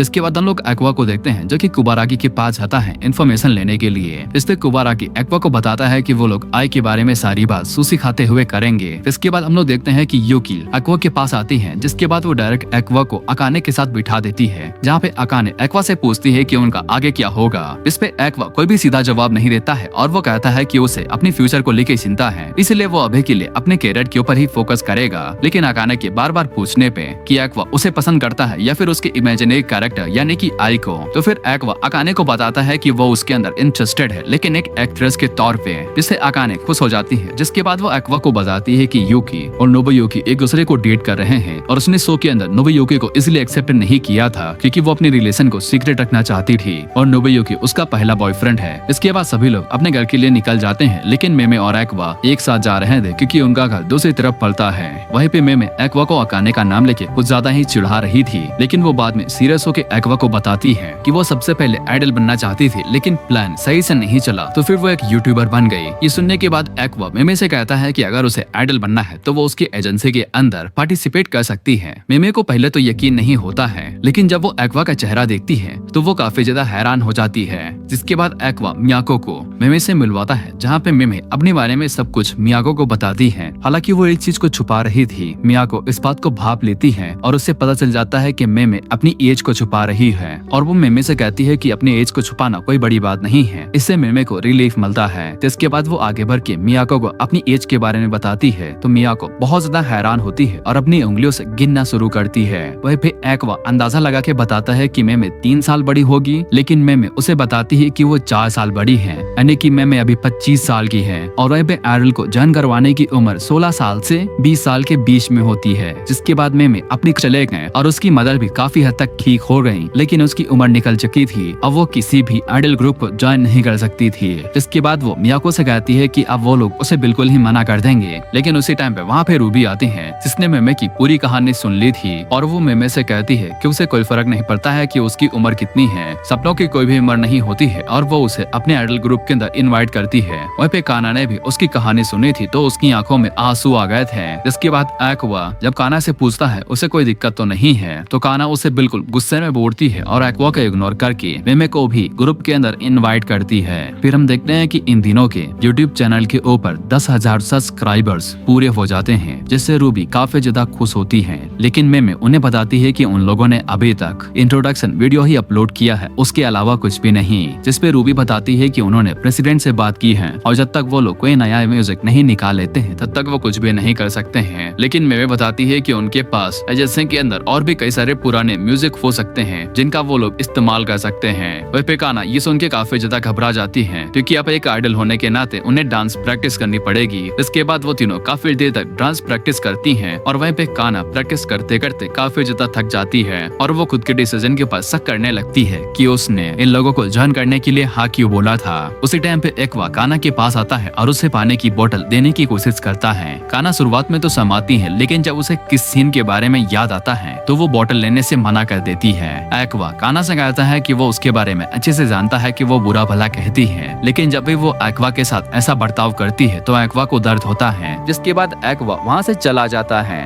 काना एक्वा के ऐसे बर्ताव से काफी ज्यादा कंफ्यूज होती है कि एक तो ये दूसरी लड़कियों को किस भी करता है और ऊपर से ऐसी बातें भी कहता है। लेकिन जब वो एक्वा को बुलाती है तब तक एक्वा वहाँ से जा चुका था। फिर हम देखते हैं कि एक्वा कुबारागी के पास आया होता है, जहाँ पे कुबारागी एक्वा को सबसे पहले इंडस्ट्री के बारे में बताता है कि ये इंडस्ट्री एक हाथ ले और एक हाथ दे के ऊपर चलती है। इसके बाद वो एक्वा को आई के बारे में बताना शुरू करता है कि जब आई की मुलाकात उससे पहली बार हुई थी तब उसे पता चला था कि आई गांव साइड से आई है और वो अपने पहनावे के ऊपर भी ज्यादा फोकस नहीं करती थी। इसीलिए उसने आई को एक ऐसी कंपनी के अंदर भेजा जहाँ पे वो पहले भी काम कर चुका था और आई को वहाँ पे एक लड़के से प्यार हो गया। कुबारागी को ये नहीं पता है कि वो लड़का कौन था, लेकिन उससे मिलने के बाद आई पूरी तरीके से बदल गई। उसके चेहरे के ऊपर हमेशा मुस्कान रहने लगी और वो पहले से और भी ज्यादा अपने पहनावे के ऊपर ध्यान देने लगी थी। इसके बाद वो एक्वा को उस कंपनी के किसी बंदे से मिलवाने की बात करता है, तो एक्वा पूछता है कि तुम मेरे लिए इतना सब क्यों कर रहे हो। इसमें एक्वा बताता है कि वो बस एक्वा से कुछ लेना चाहता है क्योंकि उसे एक्वा के अंदर बहुत ज्यादा पोटेंशियल दिखाई देता है। साथ ही में एक्वा की एजेंसी ने जो नया आइडल ग्रुप अभी अभी स्टैब्लिश किया था काना और मेमे वाला, तो कुबारागी को उसके अंदर भी इंटरेस्ट था और उसे ऐसा लग रहा था कि वो इसके अंदर से काफी सारा पैसा कमा सकता है। जिसके बाद हम लोग रूबी के आइडल ग्रुप को देखते हैं और उनके पास जापान आइडल फेस्टिवल की तरफ से इनविटेशन आता है, जो कि काफी बड़ी बात थी क्योंकि वहाँ पे कई सारे बड़े बड़े आइडल ग्रुप परफॉर्म करते थे। वहीं पे कुबारागी ने इन लोगों से काफी जल्दी जवाब मांगा था क्योंकि वो फेस्टिवल अगले ही महीने होने वाला था। रूबी इस इनविटेशन को एक्सेप्ट कर लेती है, जिसके बाद बाद वो लोग इस बारे में बात करने लगते हैं कि उनके ग्रुप का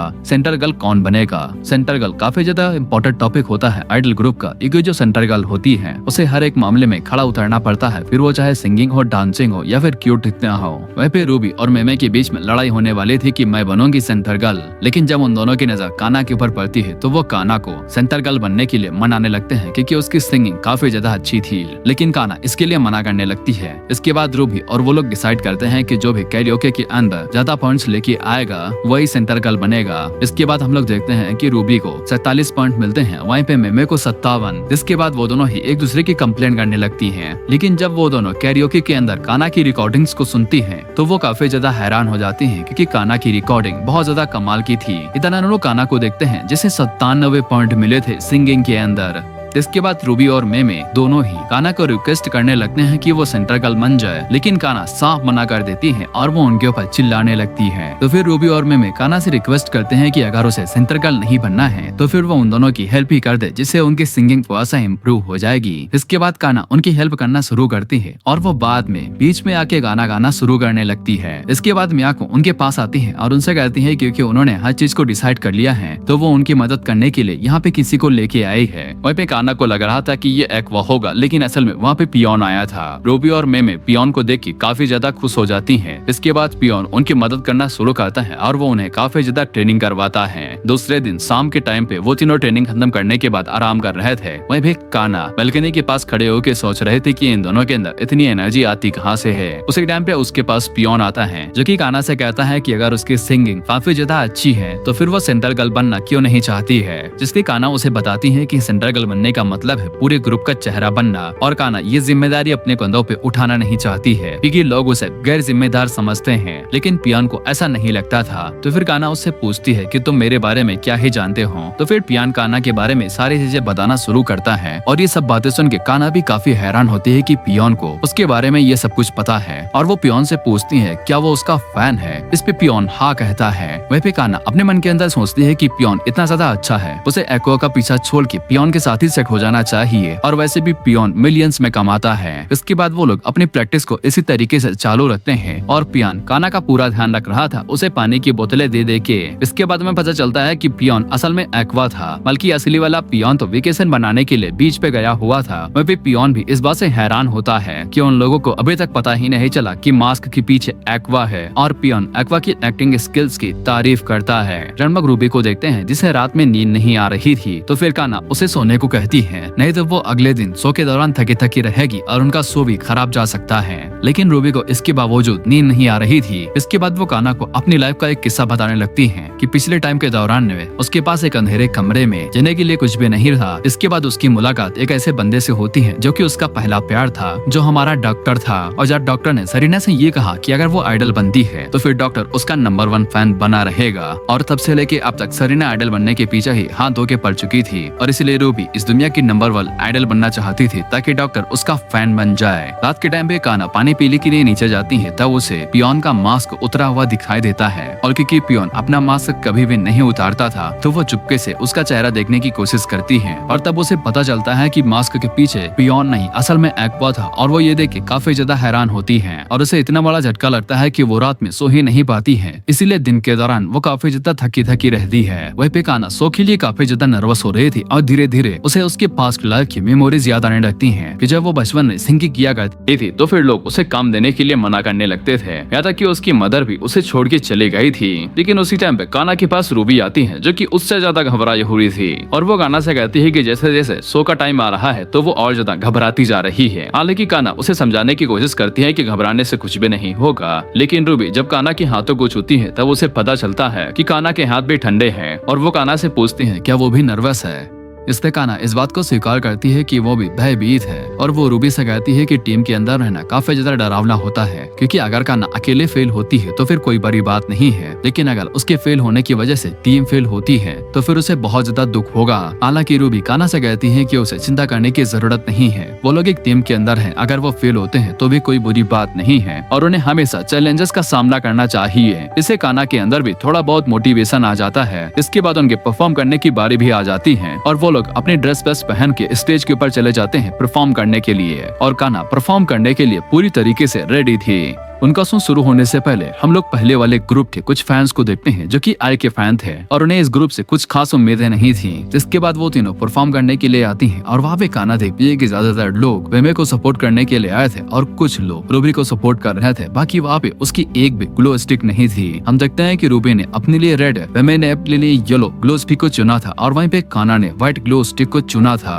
और वो लोग वहाँ पे जैसे जैसे परफॉर्म करते जा रहे थे, काना का मोटिवेशन वैसे वैसे कम होता जा रहा था और उसे एक टाइम पे जाके रूबी से जलन होने लगती है क्योंकि रूबी उसे काफी ज्यादा अच्छा परफॉर्म कर रही थी और वहीं पे काना पीछे हटते जा रही थी। और जब वो परफॉर्मेंस के ऊपर गिव अप करने ही वाली थी कि उसी टाइम पे उसे वहाँ पे एक व्हाइट ग्लो स्टिक दिखाई देती है जो कि और कोई नहीं एक्वा था। लेकिन एक्वा अपने साथ वहाँ पे बाकी सभी स्टिक्स को भी लेके आया था। इसके बाद एक्वा वहाँ पे हर एक ग्लो स्टिक को लेके अलग अलग तरीकों से मूवमेंट करते हुए उन्हें सपोर्ट करने लगता है और एक्वा को इस तरह से सपोर्ट करता हुआ देख के तो काना को हंसी आ जाती है, लेकिन वो अपनी हंसी को कंट्रोल कर लेती है। इसके बाद काना के अंदर भी जोश भर जाता है, जिसके बाद वो लोग वहाँ पे कमाल का परफॉर्म करते हैं और उनका शो पूरी तरीके से हिट हो जाता है। शो खत्म होने के बाद फैन पूरी तरीके से सेटिस्फाई हो गए थे। वहीं पे रूबी तो थक हार के कार के अंदर ही सो गई थी और काना जब एक्वा से पूछती है कि उनका शो कैसा था तो एक्वा कहता है कि शुरू के मुकाबले में काफी अच्छा था। जिससे काना थोड़ा सा उदास हो जाती है तो एक्वा उससे कहता है कि वो लोग फ्यूचर में और भी कई सारे शो करने वाले हैं, इसीलिए वो अभी उन्हें रैंकिंग नहीं दे सकता है। तो फिर काना इससे थोड़ा सा खुश हो जाती है। इसके बाद मिया को एक्वा से अकाने के बारे में पूछती है तो एक्वा बताता है कि उन लोगों ने डेटिंग सिर्फ जॉब की वजह से किया था और तब से तो वो दोनों मिले ही नहीं है, लेकिन कल वो लोग मिलने वाले हैं इंस्टाग्राम के ऊपर फोटोज डालने के लिए। बिल्कुल काना ये वाली बात सुन के काफी ज्यादा खुश हो जाती है और वो अकाने को चिढ़ाने लगती है, ये कहते हुए कि वो कभी भी एक्वा को सच्चा वाला प्यार कर ही नहीं सकती है। वह भी मेमे को पता चल जाता है कि काना एक्वा को पसंद करती है और एक्वा शायद अकाने को पसंद करता है या फिर अकाने एक्वा को, और ऐसे कुछ समझ में ही नहीं आता है कि उसे किसे सपोर्ट करना चाहिए। जिसके बाद हम लोग अकाने को देखते हैं और उसका मैनेजर उसके लिए एक नई जॉब लेके आता है और जब अकाने उस जॉब को चेक करती है तो फिर उसे पता चलता है कि एक्वा भी उसके अंदर काम करने वाला है, तो वो काफी ज्यादा खुश हो जाती है। इसके बाद हम लोग एक्वा और काना को देखते हैं जहाँ पे काना एक्वा का मजाक उड़ा रही थी कि वो उसे बात करने के लिए पियोन बन के आया था, अगर उसे इतना ही करना था तो फिर वो डायरेक्ट बात कर सकता था। लेकिन एक्वा उसे आखिर में इतना ही कहता है कि उसने ये सब कुछ बस इसलिए किया था ताकि उसकी बहन का शो सक्सेसफुल हो जाए। लेकिन काना इसके बावजूद एक्वा का मजाक उड़ाना बंद नहीं करती है, तो फिर एक्वा को भी गुस्सा आ जाता है, जिसके बाद वो काना के साथ बहस करने लगता है। वह रूबी इस चीज को देख के काफी ज्यादा खुश हो रही थी और वो मेमे को बताती है कि एक्वा शुरुआत में बिल्कुल ऐसा नहीं था, लेकिन काना के मिलने के बाद वो थोड़ा सा चेंज हुआ और उसके बाद वो पूरी तरीके से चेंज हो गया है। वह पे मेमे अपने मन के अंदर सोचती है कि अकाने तुम्हें बहुत ज्यादा कोशिश करनी पड़ेगी एक्वा को जीतने के लिए। जिसके बाद हम लोग राइडर नाम के एक बंदे को देखते हैं जो कि हमें बताता है टोक्यो ब्लेड मांगा बहुत ज्यादा फेमस हो गई है, इसीलिए वो इसका लाइव अडेप्शन बनाना चाहता है, यानी कि मूवी या फिर ड्रामा, और उसके पास एडेप्शन के लिए बहुत बड़ा बजट भी है और वो इसके अंदर अकाने को भी इनवाइट करना चाहता है। और उसी के साथ हम लोग कुबारागी को देखते हैं और राइडर कुबारागी से पूछता है क्या उसके पास कुछ सजेशंस है, जिस पे कुबारागी कहता है कि उसके पास ऐसे कई सारे अपकमिंग स्टार्स है। इसके बाद उन दोनों के बीच में इस तरह की डील हो जाती है। जिसके बाद हम लोग अकाने और एक्वा को देखते हैं जो कि डेट के लिए आए हुए थे और वो डेट के दौरान फोटोज खींच के उन्हें इंस्टाग्राम पे अपलोड कर देते हैं। फिर अकाने एक्वा को बताती है कि उसे टोक्यो ब्लेड के अंदर रोल मिल गया है और क्या वो भी इसके अंदर जॉब करने वाला है। तो एक्वा आई के बारे में सोचता है और हाँ कह देता है। इसके बाद अकाने उन्हें बताती है कि उन दोनों को कपल का रोल दिया गया है और इस तरह की कास्टिंग को जानबूझ के किया गया है। इसके बाद वो दोनों सोच रहे थे कि इस कैरेक्टर का रोल कौन प्ले करेगा, तो वहाँ पे काना आती है और वो उन दोनों को बताती है कि वो इस रोल को प्ले करने वाली है। वहीं पे अकाने और काना दोनों एक दूसरे को फूटी आंख नहीं भाते थे, इसलिए उन दोनों के बीच में क्लैश होते रहता है। इसके बाद काना उन लोगों को बहके के वहाँ से निकल जाती है। वहीं पे अकाने काना के जाने के बाद काफी ज्यादा गुस्से में होती है और वह एक्वा को बताती है कि उन दोनों ने एक्टिंग करियर एक ही साथ शुरू किया था और उन दोनों की उम्र भी एक ही है और बचपन में जो भी उसे रोल मिलने वाला होता था काना उसे आके खा जाती थी, इसीलिए वो काना से बहुत ज्यादा नफरत करती है, व्यक्तिगत रूप से ना ही पेशे के रूप में। इसके बाद हम लोग रूबी को देखते हैं जो कि आई की कबर पे गई हुई थी उससे बात करने के लिए और वो अपने मन के अंदर सोचती है कि आई हमेशा से चाहती थी कि रूबी बड़ी हो कि एक आइडल बने और एक्वा एक एक्टर। वही हम लोग एक्वा को देखते हैं जो कि अपने मन के अंदर सोच रहा था कि उसे आगे क्या करना चाहिए। और इसी के साथ ये एपिसोड यहाँ पे खत्म होता है और उसी नो को माई स्टार का पहला सीजन भी इसका सेकंड सीजन आज ही अपलोड हो गया है। तो जैसे ही ज्यादा एपिसोड हो जाएंगे तो मैं उन्हें भी एक्सप्लेन कर दूंगा। बाकी तुम्हें ये वीडियो कैसा लगा कमेंट करके जरूर बताना।